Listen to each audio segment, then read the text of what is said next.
Hi scholars, Ms. Corkins here. We are now moving on to chapters 7 and 8 of Unit 10, Westward Expansion Before the Civil War.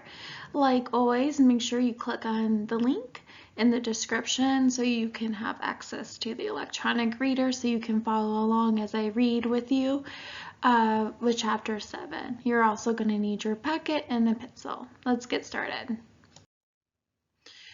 So first, we're going to state the objective, discuss our big question, read chapter 7. You're going to read chapter 8 on your own. I'm going to explain the student work for the day, and then we're going to say our reminders and goodbyes. So for chapter 7, our objective is to be able to explain the significance of the Alamo. And for chapter 8, you're going to be able to explain why Oregon was valuable to Americans. So our big question for chapter 7, which is Texas joins the Union. What was the main reasons the Texans and the Mexicans went to war against each other? So if you remember from the previous chapters, Native Americans were forced from their ancestral lands. The Indian Removal Act signed into law by Andrew Jackson led to the Trail of Tears. A growing number of Americans came to believe in manifest destiny, the idea that the United States was destined to stretch from the Atlantic coast to the Pacific Ocean. Manifest destiny was also used to justify the removal of Native Americans and to increase tensions with Great Britain and Mexico. In this chapter, you'll be learning about the settlement of Texas and the war between the Texans and the Mexicans. Chapter 7, Texas joins the Union. Mexican independence. In early 1800s, the people of Mexico rebelled against Spain, which had ruled their country for nearly 300 years. Mexico won its independence in 1821 and took over all of the Spanish lands in North America, including Texas.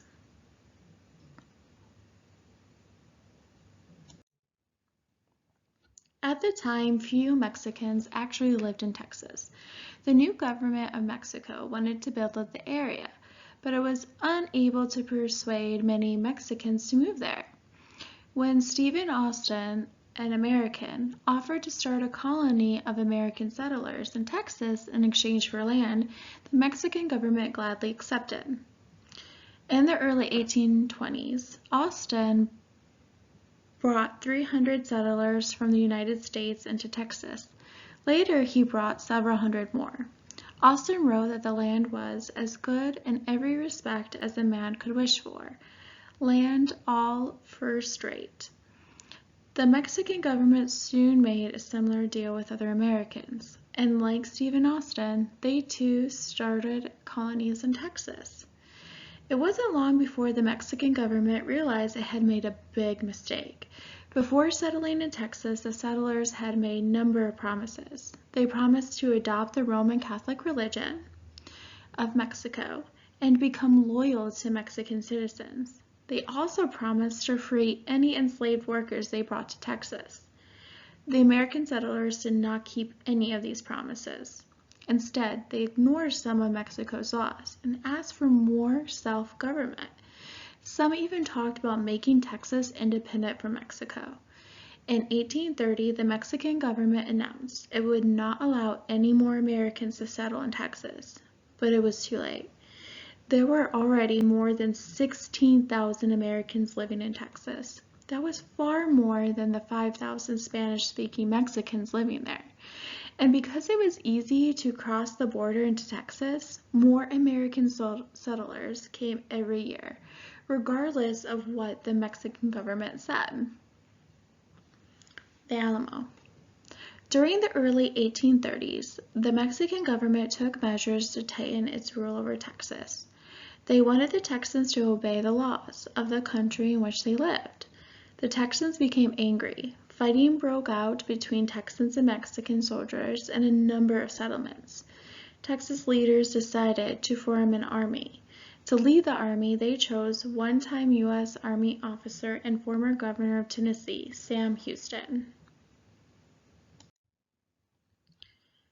To Mexico's new ruler, General Antonio Lopez de Santa Anna, that was the last straw. Early in 1836, General Santa Anna led an army of 4,000 soldiers toward the settlement of San Antonio. There he intended to crush the rebels. San Antonio was defended by a small group of Texans under the command of 17-year-old William Travis. Travis and his men could have safely retreated from the San Antonio.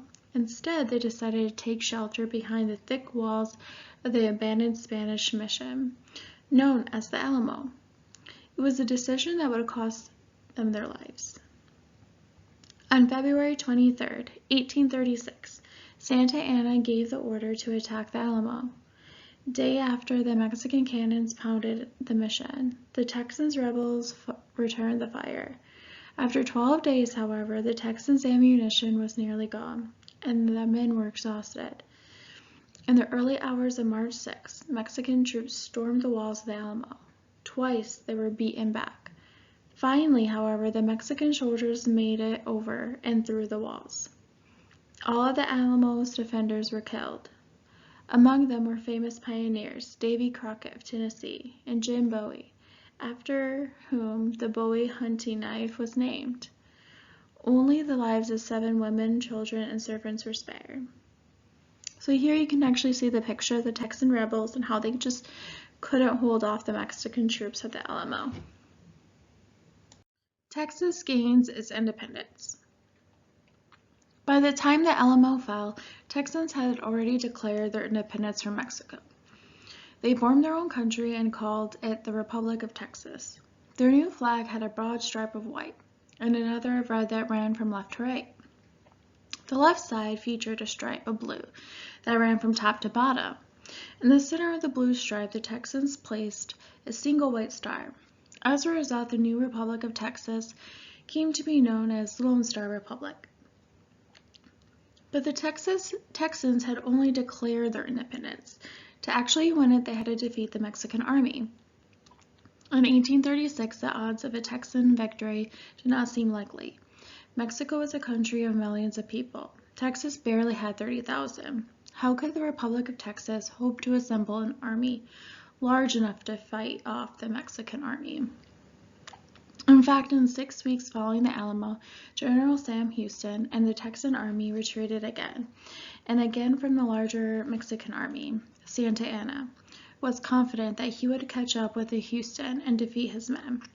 What Santa Anna did not realize, however, was that Houston was not simply avoiding battle. He was building up and training a small army. On April 21, 1836, the Mexican army was camped near the banks of the San Jacinto River, less than a mile away from Houston and his army. In those days, battles always began in the morning and ended at nightfall. At 3:30 p.m., believing there would be no fighting until the next day. General Santa Anna allowed his men to put down their guns and rest. This was Sam Houston's chance to move on to the Mexican force near the river. Houston knew that General Santa Anna would be surprised. At 4 p.m., Houston lifted his sword, the silent signal for his army of 783 men to move forward. The Texans moved out of the woods that had sheltered them, and advanced quickly and silently through the meadow of the tall grass.